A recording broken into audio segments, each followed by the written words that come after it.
우리가 디모데전서 1장을 우리가 이 제목을 붙인다면 특별히 그 거짓 교리에 대한 경고와 또 사도 바울의 그 신앙 간증, 이렇게 제목을 붙일 수가 있겠습니다. 우리가 한번 말씀을 살펴보면서 더 이 내용들을 우리가 더 깊이 묵상을 하는 시간을 갖도록 하겠습니다.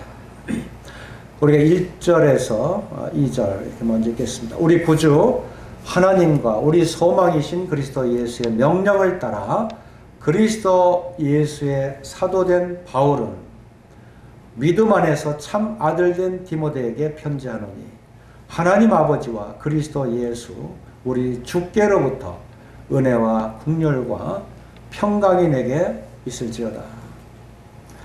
먼저 이렇게 인사의 말씀을 하고 있습니다. 그래서 그 내용을 들여다보면 우리 구주 하나님과 우리의 소망이신 예수 그리스도의 명령, 이렇게 말씀하고 있습니다. 여기에 특별히 우리의 소망이신 그리스도 예수라고 말씀하고 있죠. 참 이러한 소망을 놓고 우리가 이 가르침을 받는다고 하는 것, 이것은 우리가 분명한 표대가 있고 또 우리가 이 표대를 달려가면서 또는 표대를 향해서 나가면서 이제 우리는 살아있는 어떤 산 교훈을 받고 우리가 쫓아가게 됩니다.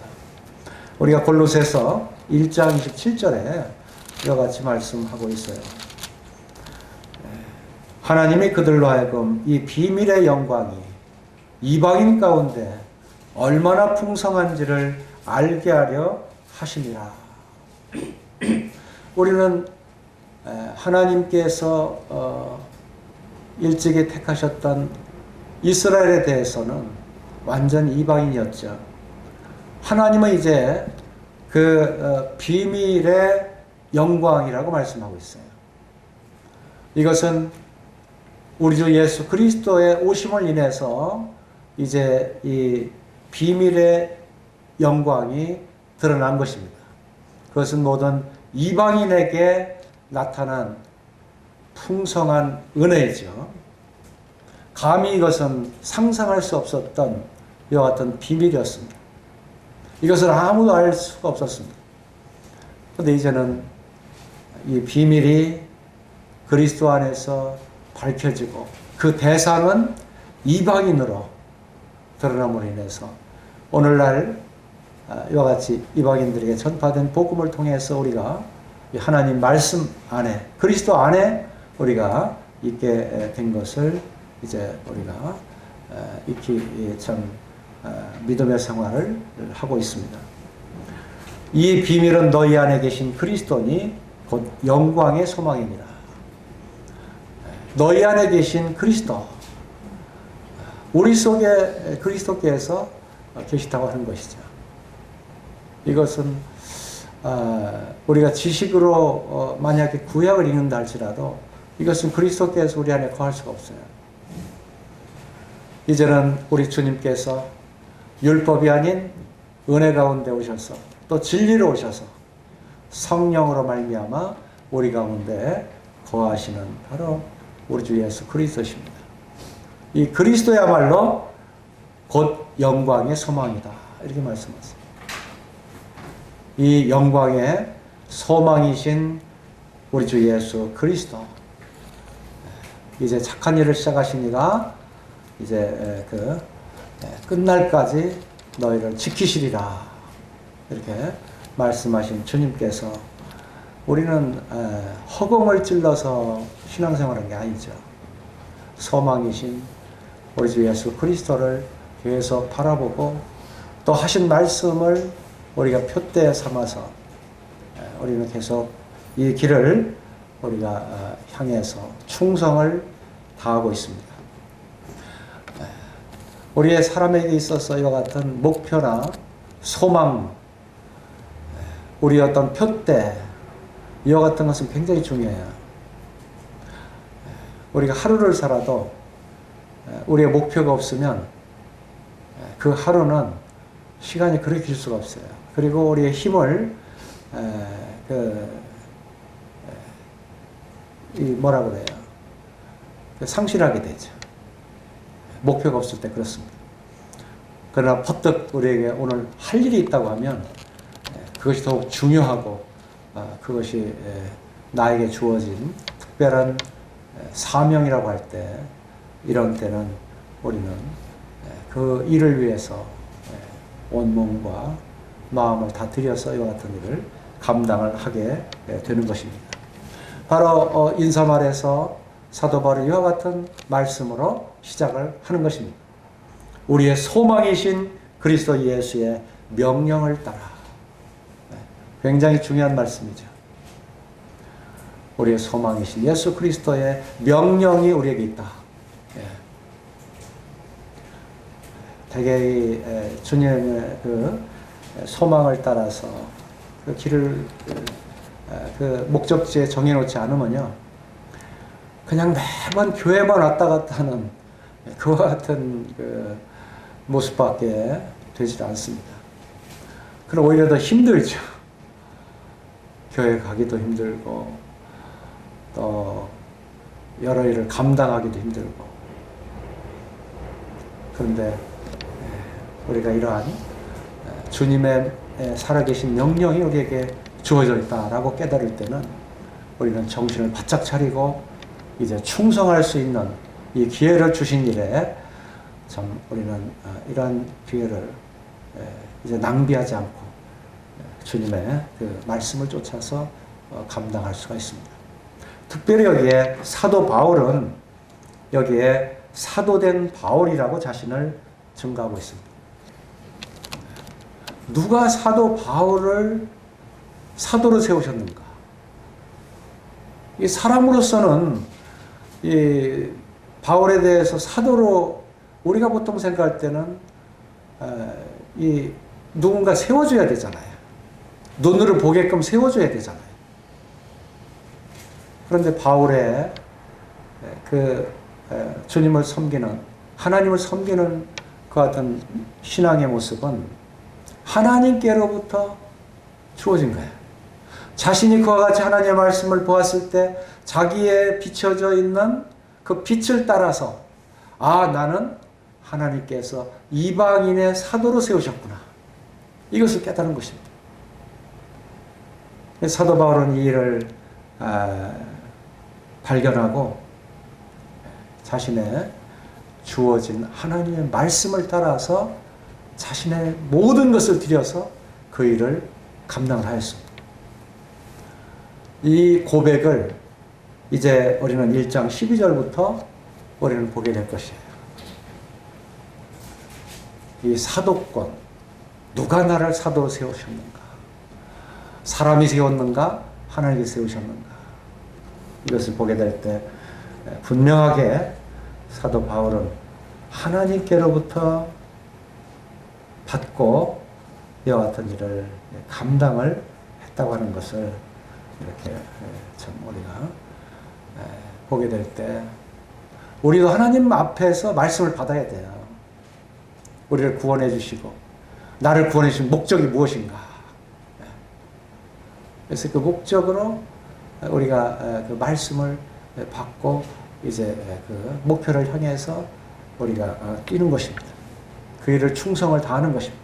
이것은 각자에게 은사로 주어지기도 하고, 또 은사가 아닐지라도 우리의 본성을 통해서 믿음 안에서 우리의 그 마음을 다해서 주님의 일을 감당하게 되는 것이죠.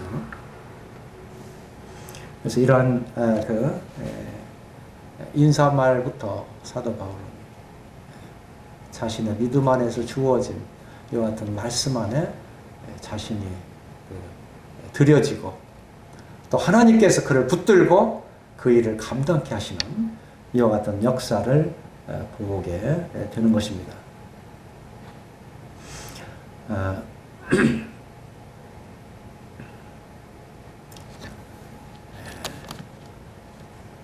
이제 2절에서 믿음 안에서 참 아들된 디모데에게 편지하노니라고 말씀하고 있습니다. 여기에 참 아들된 디모데.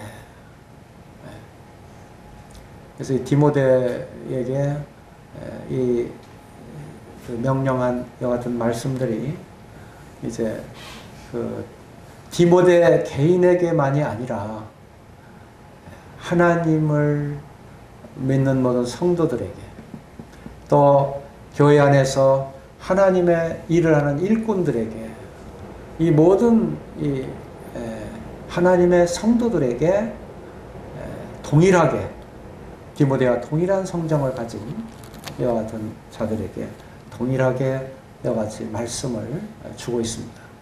그래서 이건 디모데에게 보낸 편지야 이것이 아니죠.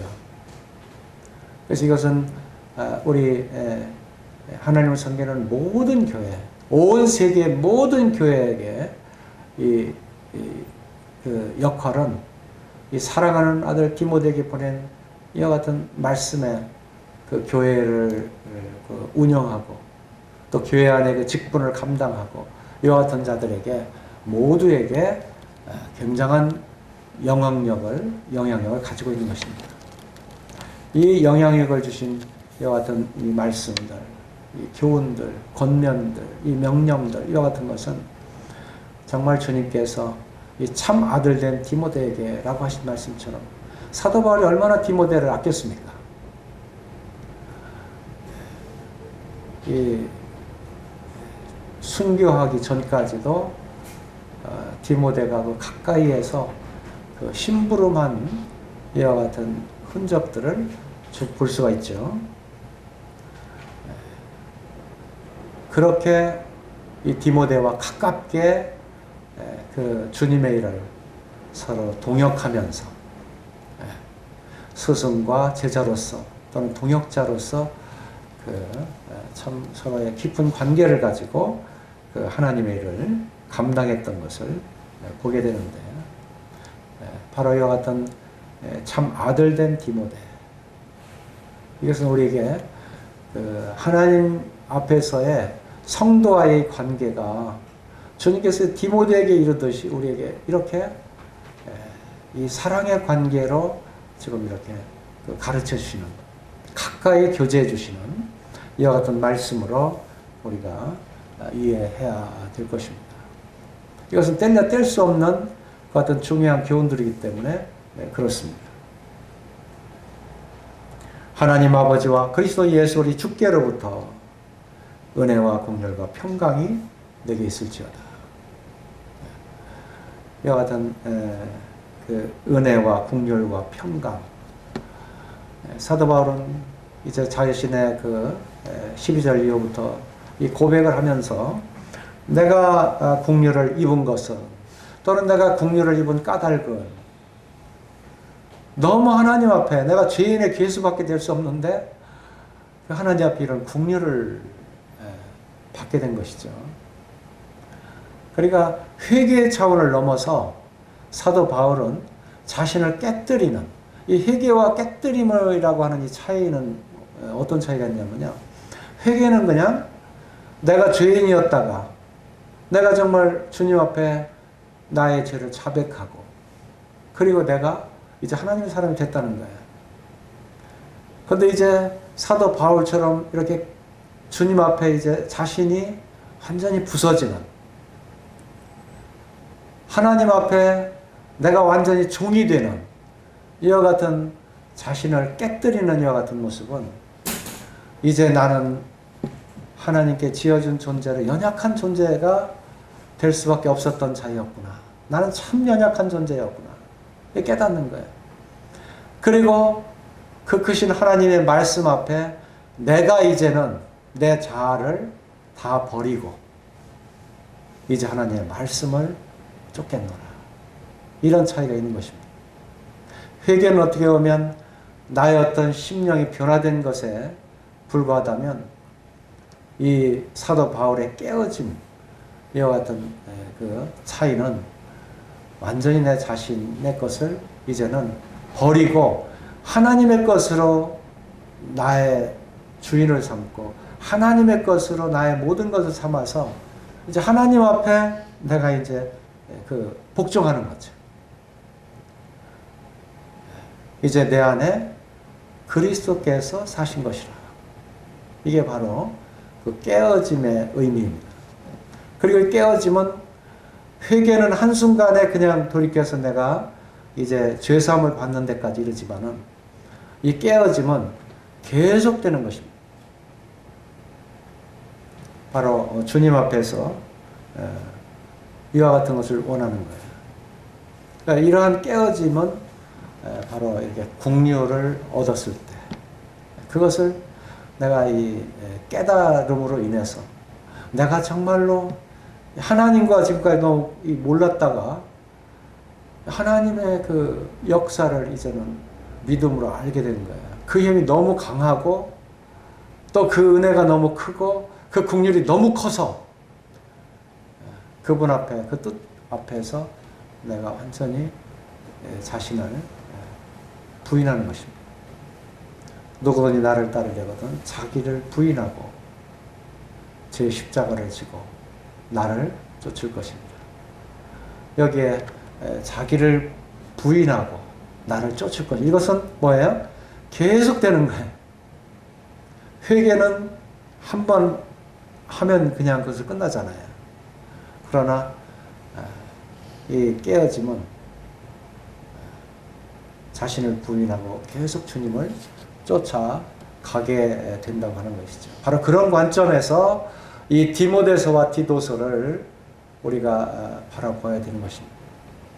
사도 바울은 이와 같이 인사말에서 중요한 이와 같은 단어들을 여기에서 피력을 했습니다. 평강이라고 하는 것은 우리에게 굉장한 힘입니다. 우리의 마음이 산란하고요. 우리의 마음이 이렇게 물결 흐르듯이 불완전하면 우리가 아무 일을 못해요.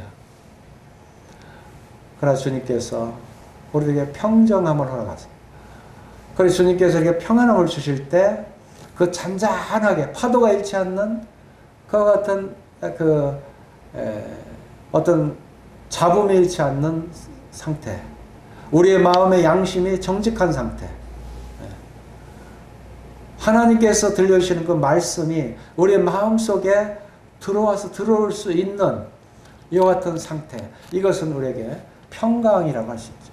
평안이라고 할 수 있습니다. 우리가 그러한 그 마음의 상태에서 이와 같은 주님의 일꾼다운 이와 같은 말씀 우리가 듣고 이 말씀을 행하자 하는 이와 같은 것입니다. 그래서 인사말이 그냥 우리는 거칠애를 이렇게들 하잖아요. 근데 성경에는 그렇지 않아요. 하나님 말씀에는 거칠애가 없습니다. 우리에 꼭 필요한 같은 내용들을 적고 그것을 그 심령 속에서 역사할 수 있도록 이와 같이 중요한 이와 같은 말씀들을 먼저 이렇게 그 기초를 전달해 주고 있습니다. 3절에 4절에는 특별히 다른 교훈을 가르치지 말라. 또 다른 교훈에 대해서 특별히 경계를 해야 된다는 것을 가르쳐주고 있습니다. 여기에서 말씀에는 내가 마게도냐 갈 때 너를 권하여 에베소에 머물라 한 것은 어떤 사람들을 명하여 다른 교훈을 가르치지 말며 라고 말씀하고 있죠. 여기에 그 사도 바울이 디모데서를 기록한 것은 이제 로마의 감옥에 갇혔다가 다시 이제 한번 풀려났을 때 그때 아마 이 마게도냐까지 왔던 것으로 그렇게 기록이 되어 있습니다. 그러니까 사도 바울이 마게도냐로 가기 이제 갈 때 그 에베소에 디모데가 일을 하고 있었어요. 비록 어린 나이였지만 에베소에서 그 사역을 감당했습니다. 서로 떨어지기가 싫지만 그래서 사도 바울에게는 일정이 있어요. 64년도 5년도에 이 디모데서를 기록했다고 기록되어 있는데 순교한 68년이거든요. 다시 이제 로마의 감옥에 다시 수감이 돼서 이제 순교를 하게 되는데 그 불과 몇 년 사이 그 시점에서 사도 바울은 이와 같이 분주하게 전도 여행을 다니고 또 성도들에게 나머지 그 유언과 같이 꼭 들려주고 싶고 가르치고 싶고 한 이 말씀들을 계속 다니면서 교회들을 더욱 굳게 이와 같이 했던 것으로 보여집니다. 그래서 마게도냐로 갈 때, 이 마게도냐는 첫성이 빌립보잖아요. 그래서 그 빌립보 교회를 비롯해서 이제 쭉 그 지방의 여러 교회들을 다닌 것으로 보입니다. 그래서 그때 에베소에 그 에베소 교회를 디모데에게 사역하도록 감당을 했습니다. 그러면 에베소 교회에서 그 주님의 일을 감당해야 되는데 연소한 나이인데 디모데는 지금 교회 일을 일꾼으로서 감당해야 되는데 어떻게 해야 되느냐 하는 이와 같은 문제가 생기죠. 그래서 여기에 이제 사도 바울은 여러 필요한 교훈과 또 행해야 될 이와 같은 일들을 이 말씀에 소상하게 기록을 해 놓은 것입니다. 그 첫 번째는 다른 교훈을 가르치지 말아라. 여기 어떤 사람이라고 하고 있잖아요. 어떤 사람들을 명하여 다른 교훈을 가르치지 말며. 그래서 이 다른 교훈이라고 하는 이 부분이 이 서신서에 보면 다른 복음이라고도 하고 또 그 당시에 하나님의 복음을 전해야 될 사도 바울에게 있어서 참 거침이 되는 그러한 이단의 그 도를 계속 전했던 거예요. 그리스도의 복음이 전해져야 되고 하나님께서 주신 그리스도 안에서의 정말 생명의 말씀이 전해져야 되는데도 불구하고 이것을 자꾸 가리는 거예요. 그래서 우리 갈라디아서 1장을 보면 이와 같은 내용들을 더 알 수가 있죠. 갈라디아서 1장 6절부터 보겠습니다.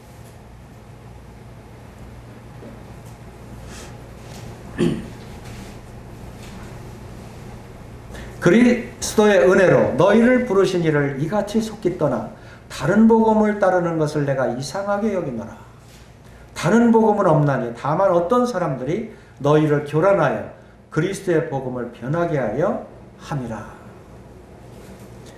그러나 우리나 혹은 하늘로부터 온 천사라도 우리가 너에게 전한 복음 외에 다른 복음을 전하면 저주를 받을지어다.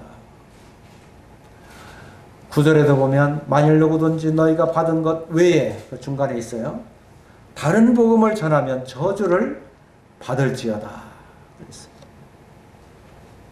여기 다른 복음 계속 그리스도의 복음을 병케하려는 것 같은 복음. 사도 바울은 이것을 때 굉장히 그 복음을 전하는데 참 어려움이 많았다 하는 것을 알 수가 있습니다. 사도행전 우리가 15장에 오면 그때 종교 예루살렘 그 회의를 했던 적이 있죠. 그때도 상당히 그 다툼이 많이 일어난 적이 있습니다. 사도행전 15장 1, 2절에 보면 어떤 사람들이라고 말하고 있죠. 유대로부터 내려와서 형제들을 가르치되 너희가 모세의 법대로 할례를 받지 아니하면 능히 구원을 받지 못하리라 하니 바울 및 바나바와 그들 사이에 적지 아니한 다툼과 변론이 일어난지라 그랬습니다. 그래서 이러한 일로 서로 참 적지 않은 다툼을 하게 된 것을 보게 됩니다. 그러니까 이와 같은 말씀들을 서신서에서 보게 될 때 그 유대인들로서 꼭 율법주의자로서 다툼을 일으킨 사람이 있어요. 이건 예수 그리스도 가지고는 부족하다. 이것은 율법을 지켜야만 한다. 이렇게 주장을 하는 거예요.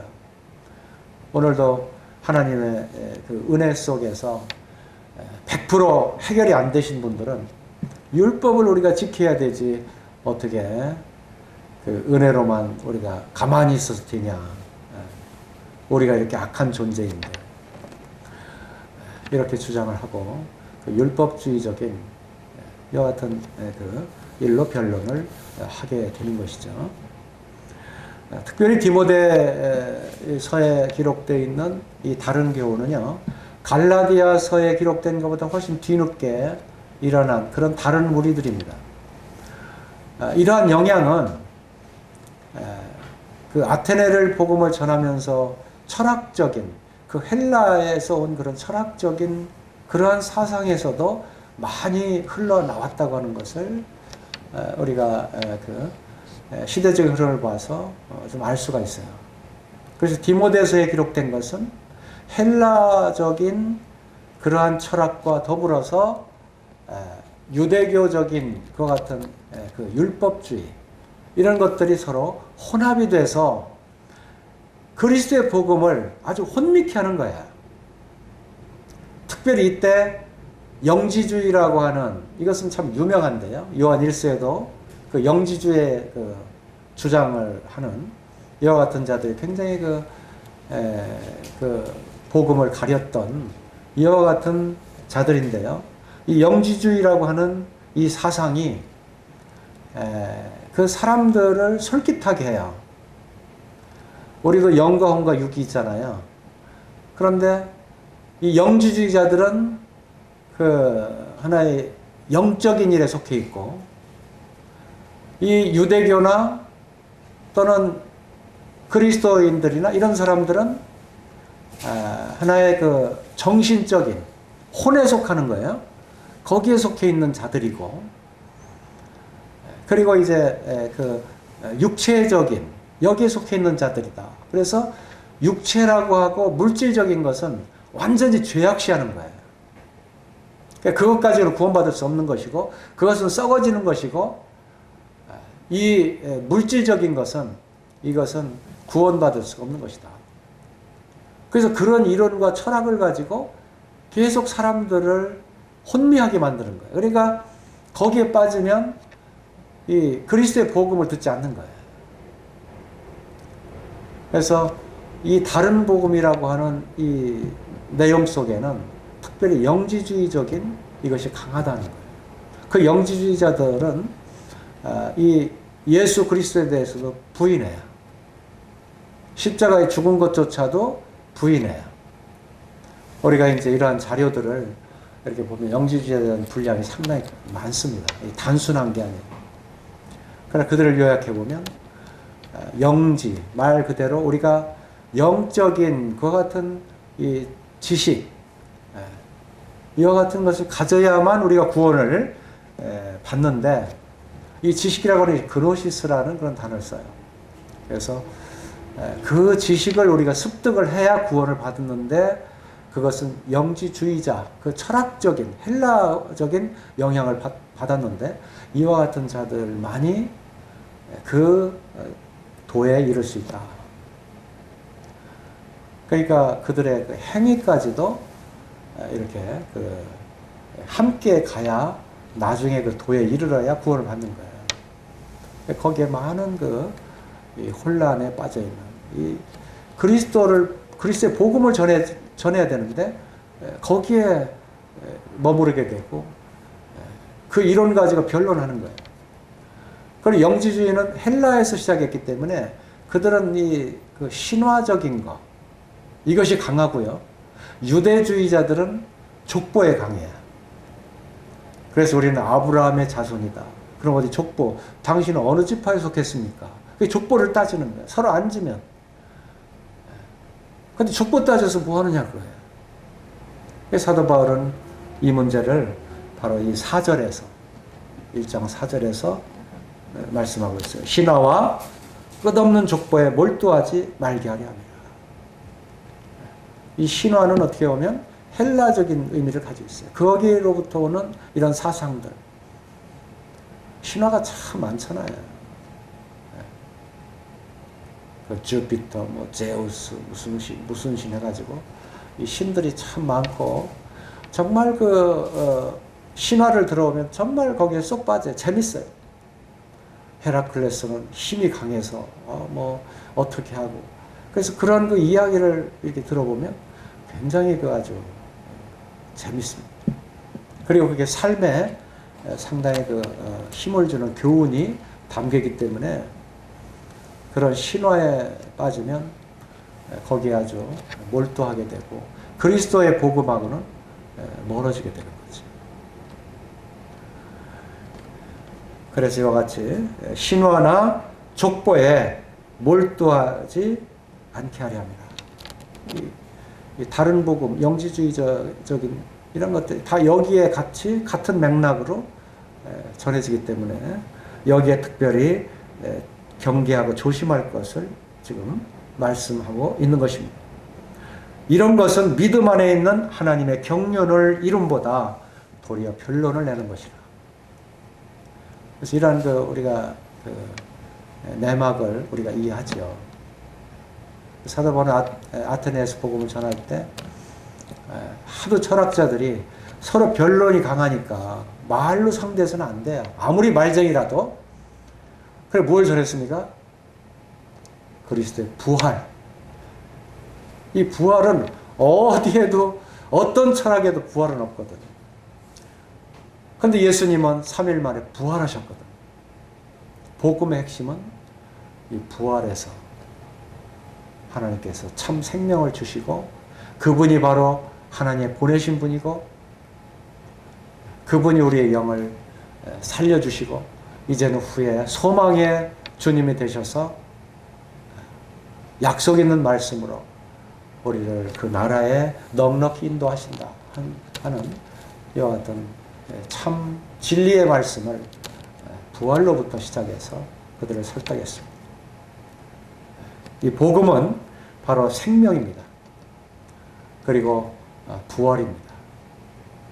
여기에 신화나 족보에 서로 변론을 가지고 아무런 유익을 내지 못하는 이것은 아무 서로 시간만 낭비할 뿐이다 하는 거죠. 여기에 특별히 주의하도록 경계를 하고 있습니다. 디모데가 이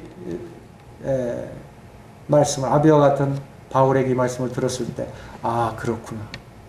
나도 지금까지 복음을 전했는데 그랬었는데 우리 스승이신 사도 바울께서 또 이렇게 지적해서 가르쳐 주시는구나.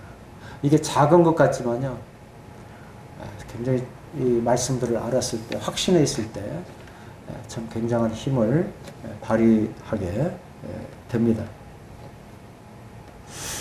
우리는 이런 특별히 이단적인 것, 또 진리가 아닌 이와 같은 것에서 특별히 우리가 주의를 해야 됩니다. 이런 이단에 대한 부분에 대해서는 우리 골로새서 한번 잠깐 보시죠. 골로새서 2장 8절입니다. 누가 철학과 헛된 속임수로 너희를 사로잡을까 주의하라. 이것은 사람의 전통과 세상의 초든 학문을 따름이요 그리스도를 따름이 아니니라. 여기에 철학과 헛된 속임수 이것으로 너희를 사로잡을까 주의하라. 이 철학적인 부분도 지금 만연해 있습니다. 예를 들어서 우리의 주역이라는 거 있죠. 저도 주역을 공부를 좀 했어요, 사실은. 근데 지금은 기억이 별로 안 나요. 하도 오래돼가지고. 그래서 저희들 세대는 논어, 맹자, 그 주역 이 정도는 거의 읽었던 세대들이에요. 그것들을 읽고 또 그 주역에서 가르치는 그런 그 점괘, 우리 태극기와 같은 이런 그 팔괘 이런 것도 어떻게 보면 나중에 그렇게 연결을 시켜요. 그런데 이런 것들에게 그런 그 전문가들한테 얘기를 들으면요, 그런가 하고 쏙 빠져요. 속아요. 하나님의 말씀이 정말 중요한데 지금은 생명의 말씀을 전하는 게 이것이 급한데 그걸 한가하게 듣고 거기에 빠져서 과연 그러한가 하고 속고 있는 거예요. 그리고 말쟁이들의 말은요, 굉장히 우리의 심금을 울려줍니다. 어떤 데는 말할 때 너무 막 감동적이에요. 눈물도 나고요. 아, 그러네 하고 빠져들어가요. 내막을 듣고 가만히 생각하면 그것은 아무것도 아니에요. 인생의 하나의 드라마예요. 그런 것을 듣고 우리가 구원을 이룰 수는 없거든요. 그래서 우리가 그런 데에 속을 수가 있다. 그런 속임수에 빠지기 쉽다. 그럼 어떤 데 우리가 주의를 기울여야 하느냐. 우리 골로새 2장 9절부터 나오잖아요. 그 안에는 신성의 모든 충만이 육체로 거하시고 너희도 그 안에서 충만하여졌으니 그는 모든 통치자와 권세의 머리시라. 그 안에 신성의 모든 충만이 육체로 거하셨다. 우리 주님의 그 육체 안에 거하시는 그 하나님, 말씀이 육신이 돼서 우리 가운데 거하시는 우리 주님의 그 모습, 이것을 우리가 보게 될 때 거기에 진정한 생명이 있는 거예요. 우리가 요한복음을 보면 요한복음은 순서가 없어요. 특별히 다른 복음서보다 요한복음을 보면 특징이 이 말씀 조금, 저 말씀 조금 이렇게 나와요. 그런데 그 생명의 복음에 대해서는 요한복음만큼 서로 이렇게 깊이 그 생명수를 마시는 그런 쾌감을 못 느껴요. 다른 데서. 요한복음을. 그래서 그 이유가 어딨냐 하니까 요한은 주님의 품에 기대해서 정말 사랑받는 자로 그 사역을 감당한 그러한 자예요. 그 기댔다고 하는 것은 그렇게 표현이 되잖아요. 말씀에. 주님의 귀에 늘 이렇게 귀를 기울이고 늘 따라다니고 한때는 보아너게라고 하는 이런 별명을 붙어서 굉장히 자신이 욱하는 이런 성매들 있잖아요. 근데 주님의 품에 기대서 나중에는 주님을 닮아가는. 그래, 그를 아주 나중에까지 요한계시록에 기록하기까지 주님이 계속 계시의 말씀을 그에게 풍성하게 보여줬어요. 그 내용을 들어보면 짤막짤막해요. 줄거리가 없어요. 근데 그 말씀이 생명이에요. 바로 이와 같이 그 철학이나 신화나 족보나 이런 데 빠질 것을 참 염려합니다. 특별히 미디어 시대인 오늘날 우리가 특별히 이와 같은 데 빠지지 않게 되기를, 하나님의 말씀에 살아서 그 같은 것을 우리가 분별하는 건 좋은데요, 거기에 빠져서 하나님의 말씀을 등하냐 하는 것은 우리가 벌써 이게 뒤집어져 있는 그런 상태예요. 천막이 있는데 한참 춥습니다. 낙타가 이제 조금씩 발을 들여놓기 시작해요. 나중에는 그 발을 들여놓고 따뜻한 것을 아는 낙타는 천막에 온통 다 차지해서 나중에는 그 천막에서 내가 쫓겨나야 될 신세가 되는 거예요. 우리 그 마음의 중심을 사단은 그렇게 파고든다 그 말이죠. 우리가 이와 같은 일에 특별히 우리가 주의를 해야 된다 하는 것을 가르쳐 주고 있습니다. 이제 5절에 이 교훈의 목적은 청결한 마음과 선한 양심과 거짓이 없는 믿음에서 나오는 사랑이거나, 이 사랑에도요, 특별히 순수한 사랑을 원하십니다. 정말 마음에 또는 양심에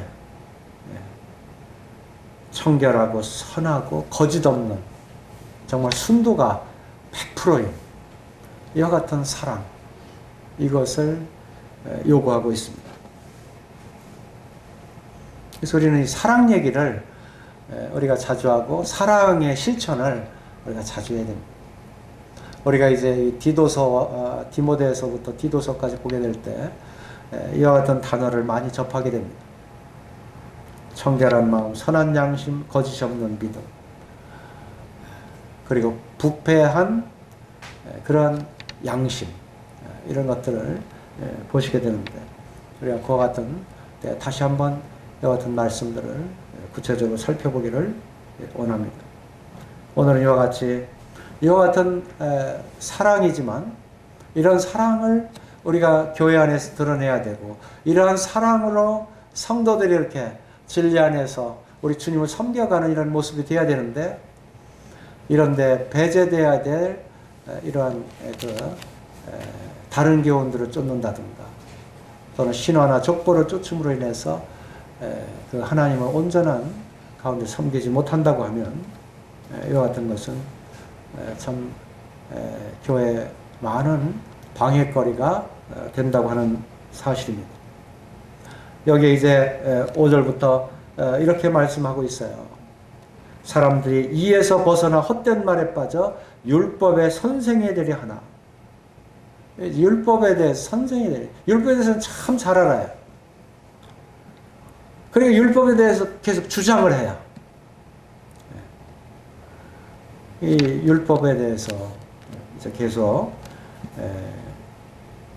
10절까지 여기 좀 말씀하고 있죠. 사도 바울이 율법에 대해서 철저히 깨달았기 때문에 이 율법 가지고는 이것은 구원을 받을 수도 없다. 이 율법은 선한 것이지만은 율법을 조금이라도 지켜서 구원받는다고 하면 이건 이미 은혜 가운데 떨어진 자다. 구원받을 수가 없는 거예요. 심지어 그 사람은 갈라디아서 3장에 보면 저주를 받은 자로다. 율법 아래 있는 자들은 저주를 받은 자들. 사도 바울과 같이 분명한 이런 체험과 또 분명한 이와 같은 진리를 알므로 율법이 어떤 것이라는 것을 아주 철저하게 깨달은 사도 바울입니다. 8절, 그러나 율법은 사람이 그것을 적법하게만 쓰면 선한 것임을 우리가 아노라. 선한 것이에요. 율법은 선한 것이에요. 그러나 알 것은 이것이니, 알아야 될 것이 무엇이냐는 율법에 대해서. 율법은 옳은 사람을 위하여 세운 것이 아니요 오직 불법한 자, 불법한 자에 대해서 율법이 세워진 것이다. 또 복종하지 아니하는 자라고 말하고 있어요. 복종하지 않는 사람이 율법을 딱 이렇게 읽어보면, 아, 내가 불법을 복종하지 않는 그런 죄인이구나, 이걸 깨닫게 됐죠. 또 쭉 아주 나열을 한 것이요, 상당히 이렇게 많은 부분에 나열한 것을 볼 수가 있죠. 경건하지 아니한 자, 죄인과 거룩하지 아니한 자, 망령된 자, 아버지를 죽이는 자, 어머니를 죽이는 자, 살인하는 자며, 이게 다 그 율법에서 이렇게 하지 말라고 그랬잖아요. 하지 말라는 것을 저지르는 이와 같은 자들, 이게 다 율법 아래 있는 사람들입니다. 율법 아래 있는 자들은 저주를 받은 자, 이미 저주를 받은 사람들이에요. 그 사람. 또 10절에 보면 음행하는 자, 남색하는 자, 이게 남색, 그래서 동성애, 그리고 인신매매하는 자. 인신매매가 지금은 얼마나 지금 성행하고 있는지 우리는 알지 못하지만, 이제는 노골적으로 사람들을 잡아가다 참 사람들을 팔고 사는, 참 말로 다 할 수 없는 그런 죄악을 저지르고 있습니다. 거짓 맹세하는 자, 거짓말하는 자, 또 바른 교훈을 거스리는 자, 이런 모든 자들이 참 율법의 그 율법을 행함으로 구원을 받아야 되는데 그것은 받을 수가 없잖아요. 만 가지를 행하다가 한 가지만 그르쳐도 그것은 율법에서 떨어지는데, 11절에 이 교훈은, 우리 주님으로 말미암아 주신 이 복음의 교훈, 이것은 사도 바울에게 내게 맡기신 바라고 말씀하고 있습니다. 이것은 하나님의 영광의 복음을 따릅니다. 하나님의 영광 어떤 것인지 알죠? 마지막 시대 말세에 나타내 이루어가신 하나님의 이 영광, 죄사함의 영광, 또 부활의 영광, 우리의 기업을 잊게 하시는 영광, 소망을 주신 영광. 이 영광의 그 영광이 참 놀라운 마지막 시대 성도들이 받고 있다는 것을 우리가 기억합니다. 이것은 사도 바울에게 맡겨주신 그 어떤 사명이었다. 동일하게 디모데에게도 이 어떤 사명을 맡겼고, 또 현재 구원받은 우리 성도들에게도 이와 같은 하나님의 영광의 복음, 이것을 맡기고, 다만 우리는 이 복음을 따릅니다. 따를 뿐이다. 이것이 우리의 사명이 되고 소명이 되는 것입니다. 이제 이걸 알 뿐만 아니라 우리에게 실행할 수 있도록, 이 일이 우리에게는 이제 계속 이 세상에 전파가 돼야 됩니다. 이제 12절부터는 이제 그 사도 바울의 그 자신의 그 간증을 말씀하고 있죠. 우리가 이 한 장을 보니까 때로는 다 할 수가 없네요. 그래서 오늘 시간이 좀 많이 갔습니다.